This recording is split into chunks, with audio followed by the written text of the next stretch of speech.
Welcome to the Joseph Crudup Show. I'm Joseph Crudup. Today is Martin Luther King.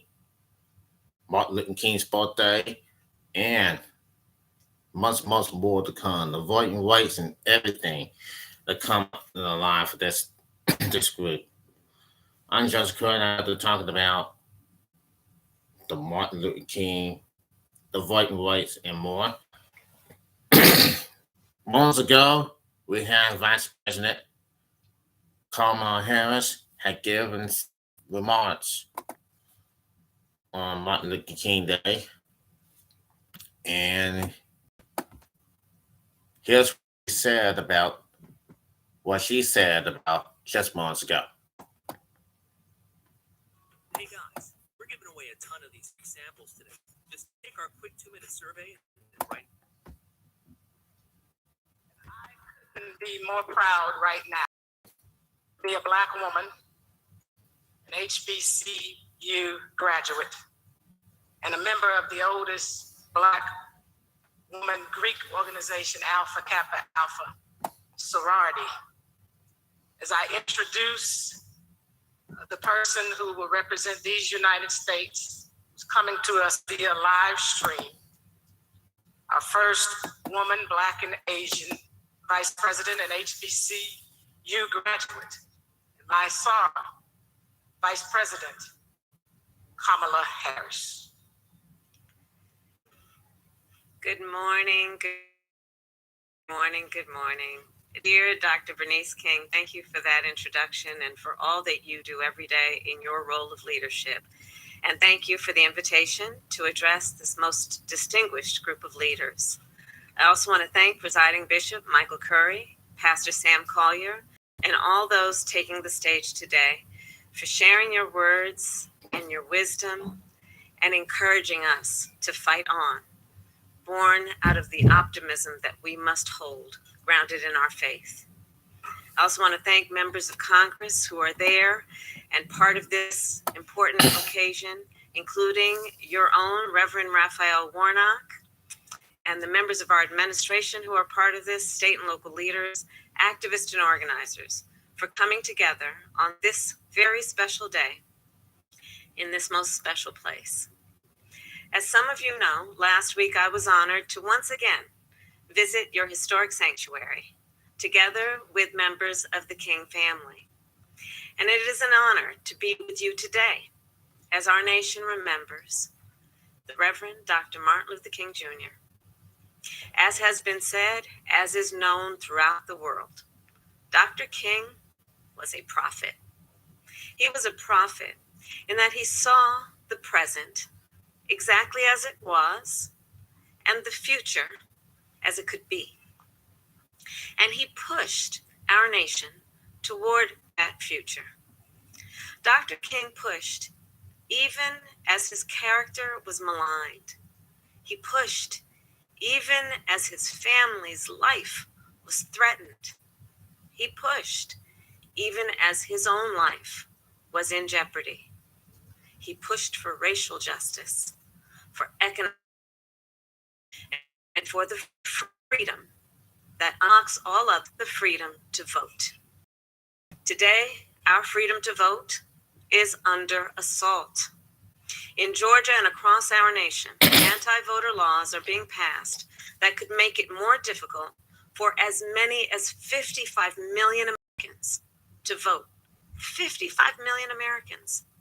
That is 1 out of 6 people in our country. And the proponents of these laws are not only putting in place obstacles to the ballot box, they are also working to interfere with our elections, to get the outcomes they want, and to discredit those they do not. That is not how democracies work. We know the threat we face. We know that this assault on our freedom to vote will be felt by every American, in every community, in every political party. We know that if we stand idly by, our entire nation will pay the price for generations come. You know, I did the words of Dr. King's partner, a great American leader, and his partner in the struggle. Yes, Coretta Scott King, who said, freedom is never really won. You earn it and win it in every generation. So many in this state have worked tirelessly to protect our democracy. You have registered voters. You have organized on college campuses and in senior living communities, at coffee shops and cookouts. You have worn out the soles of your shoes, going door to door to get out the vote. And last week, the president and I visited Atlanta to deliver a message. It is time for the United States Senate to do its job. A landmark bill, as we all know, sits before the United States Senate, the Freedom to Vote John R. Lewis Act. This bill represents the first real opportunity to secure the freedom to vote since the United States Supreme Court gutted the Voting Rights Act nearly a decade ago. And the Senate must pass this bill now. You know, it was more than 55 years ago that men, women, and children marched from Selma to Montgomery to demand the ballot. When they arrived at the state capitol in Alabama, Dr. King decried what he called normalcy. The normalcy, the complacency that was denying people the freedom to vote. As Dr. King said, the only normalcy he would accept is the normalcy that recognizes the dignity and worth of all God's children. Today, we must not be complacent or complicit. We must not give up, and we must not give in. To truly fight for the freedom to vote, for freedom for all. Thank you all. May God bless you, and may God bless America. Have a good morning. And so what she's talking about is the voting and about Martin Luther King, that Martin Luther King was born. And then he was doing some, Martin Luther King had been doing this in the early 60s. In late 1950s and early 60s. And we know everything about that. And this is how this is how this thing is all about. We're not talking about the big lie. We're not talking about the KKK and the Proud Boys, and that's not we don't want to talk about. We really don't want to talk about it. But you always know that Martin Luther King is a civil rights movement with non-violence, and he's doing it. He went to Washington D.C. on August of 1963, and then when Abraham Lincoln was standing there, and he had an "I Had a Dream" speech. That was about almost 59 years ago. Almost 59 years ago. And yeah, that's what you said. That's what he is, and that's what it's all about. This is what it's all about, and they stay that way.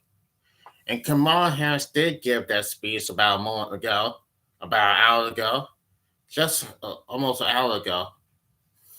Makes me feel quiet because that's why we can't. So that is how we can't be silent. We have to get up and the voting rights, they do what they have to do. The black people that have it, the voting rights that we've seen, it can stay that way.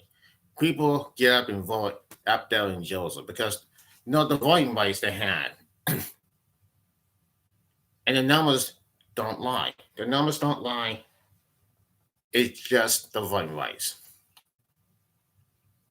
So you have this and that and this and that, And Martin Luther King knows it. If you are black people, if you black, you go out there and vote. Back in the 60s, those people, those the white people, those white people that came out say, look, you're denied. They denied. Every time they get up and vote, they start to go out to vote, to register to vote, and they deny. And that's what they have to do as one. We have to stand up as one. They have to stand up as one, and they have to fight for freedom. They have to fight for what is right. Fight for civil rights, the voting rights, everything that going up there. Sometime in Georgia, up there in Georgia, people in here in Atlanta, Georgia want to go out and do their voting rights. Well, they have one. So, what does the voting rights mean? But all you have to do is have this house and have to pay less bail. So yeah, that's what it is. That's what it's all about. So anyway, night was up to it was out to be that way. Now look at this. Here's what it says now. On Martin Luther King Day, Washington President Joe Biden said today, the day before the Senate is set to begin and continues debate over the two bills. On this holiday, that on it's not just enough to praise him. We must commit to his unfinished work to deliver jobs and justice. Huh?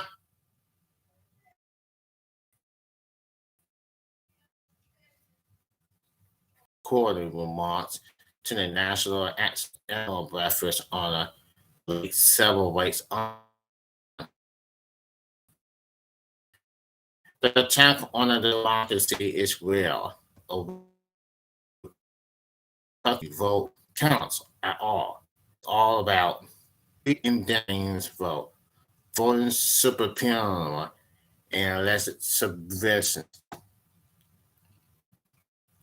And here's what it says: the White House has President Congress to pass Advertisement Act, which aims to broaden access to the ballot box, raises the bar for states with a rich history of discrimination to change voting laws and protect officials from undue president influence. The bill passed the House and won at last 60 votes to break the filibuster in the 50-50 Senate, with Senator and Lisa Alaska being the only Republican to support the John Lewis bill, and no Republicans supported the second bill. Democrats also don't have the 50 votes needed to change the rules to cave our filibuster exception to voting rights, with Sean Kinston Senator. Democrat Arizona and Senator John McClain, a Democrat West Virginia, support of the 60 vote rule.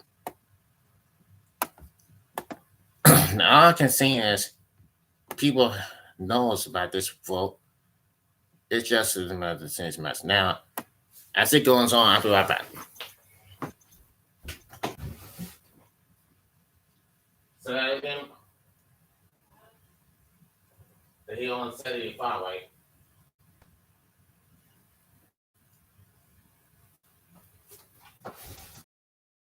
Okay, I'm back. Now, look at this. The Senate hopes to be bills on Tuesday, but it's not set to vote before Wednesday. And Democratic leadership, as I said, suggesting that the debate may come out with unmonitored content. Now, I'm going to skip it right here. After the debates begin, Senate Majority Leader Chuck Schumer, the Democrat New York, will eventually make a motion to end debate, which was set up at 60 vote. They'll hold vote to move to the final vote. That's where Republicans are setting to execute a filibuster to block the legislature. Once that happens, Schumer has said the Senate will then consider rule changes, but he has not said which rules they will consider changing. Despite the likely fails, Democratic leaders intend to hold a vote on some form of filibuster change. This is what the council wants. And Senate Democrats said, as I said, acknowledged they had a difficult hand to play in the overly divided Senate. It's a history vote, and everybody needs to go on the record here. Nobody's just going to give up. Sometimes have vote puts pressure on people. Senators who are dedicated visit to Ukraine will return in time for votes this week. And other to one of the senators said on Monday. Biden sought again to add pressure on senators. No more right now when the bill is being held up to the Americans again. Biden said in his MLK Day remarks. The question being asked again, where do we stand? Whose side are we on? This is Joseph Curry. I'll be right back.